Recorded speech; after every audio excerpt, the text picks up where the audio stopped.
Hey, what's up, guys?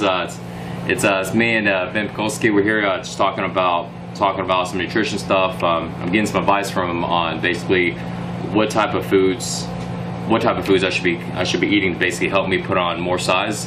But particularly though, I want to get his point of view and his advice on putting on lean mass, because I can put on a lot of size, but a lot of times I end up gaining a lot of fat. So basically, like we were talking about, man. So right now I'm about 192, give or take, sometimes 193. I want to get up to about 200 pounds and put on roughly about 5 to about 7 pounds of muscle. And as you know, I'm making videos all the time, so I still got to stay lean. That was kind of like the challenge I was talking about. Is I haven't really found a way to be able to put on a lot of size without like losing my abs for a little while. What do you suggest is like the best way to put on 5 to 7 pounds and still keep abs? It's a lot easier than you think, man. People make it so complicated because they don't understand the basic science behind it, right? It's really, really simple, man. Most people go, well, I want to eat junk food, or can I eat junk food, or should I eat junk food? And they think calories are calories are calorie, which is probably the most ridiculous thing I've ever heard. Yeah. If you want to gain muscle mass, you have to ensure your body is recovering, is synthesizing protein.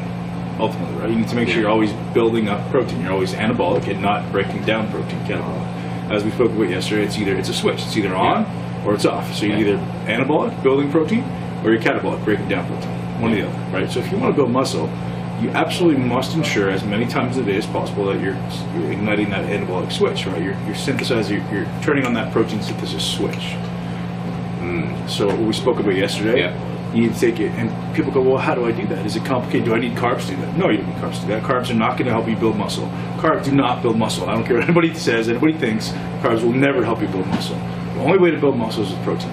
Carbs can help fuel workouts. Carbs can help you prevent protein breakdown, but carbs will never build muscle, ever. So, protein, protein, protein. Taking enough protein. You don't need massive amounts of protein at once. You need enough protein frequently to stimulate protein synthesis. So, and then you're talking about with that leucine, making sure that every meal has what, 5 to 7 grams. So is it? It's between, depending on your size. So the average person like yourself probably need 3 to 4 grams, maybe 3 to 6 grams. For myself, I'm up around 9 grams per meal suggested. Is there like a certain type of metric for body weight, or what do you think? Because I know we're recording this, so.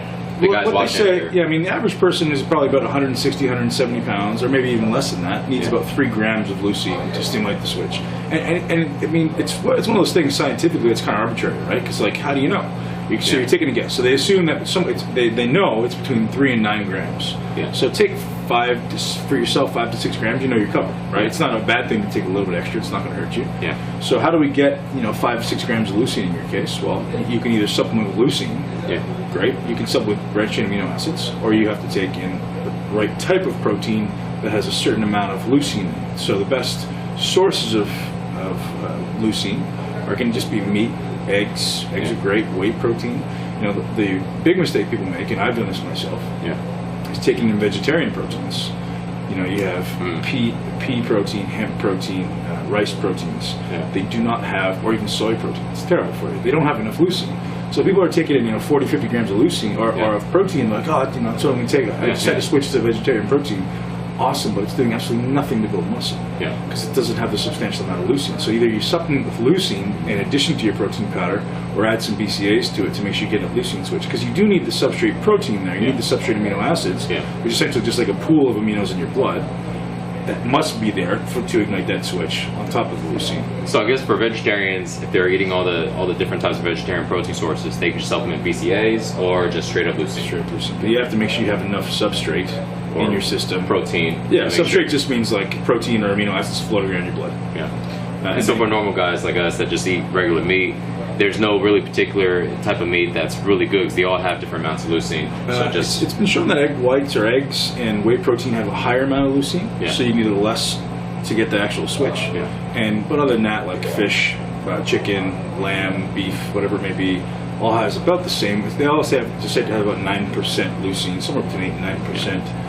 Yeah, so I mean, eating a massive amount of protein isn't going to like ignite the switch twice. It's all just on or off. Yeah. Right. There's no like, is it going faster today than it was yesterday? No, it's either on or it's off. And I remember, and we were talking about this yesterday. And you want to ignite that leucine switch basically every 2 to 4 hours. That's what your body's saying it's anabolic. The more you can do it, the better.